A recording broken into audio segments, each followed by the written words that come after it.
দাদা আজি বহুত দেৰি হৈ গ'ল, মানুহ অহা নাই, কি কৰে? একো নাই, দাদা আজি কি মিলাই চাওঁ।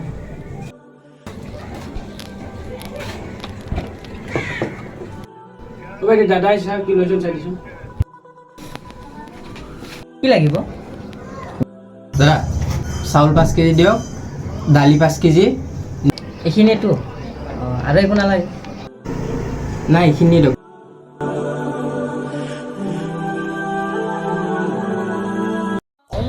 এতিয়া আজান দিছে, যাম নামাজ পঢ়িব যাব লাগে। দাদা ব'ল না। দাদা বেয়া নাপাব, আপুনি 10 মিনিটমান ৰখক, আমি নামাজটো পঢ়ি। আপুনি যে মোক যে তেতিয়াৰ পৰা যে ৰখাই ৰাখিলে, বস্তু দিব নোৱাৰে যদি মানুহক ৰখাব নালাগেতো। দাদা আমাৰ নামাজটো মানে বহুত জৰুৰী, আপুনি যদি বেয়া নাপায় তেনেহ'লে বেলেগ দোকানত ল'ব। ব'লা ভাইটি নামাজ পঢ়িম। ব'লা।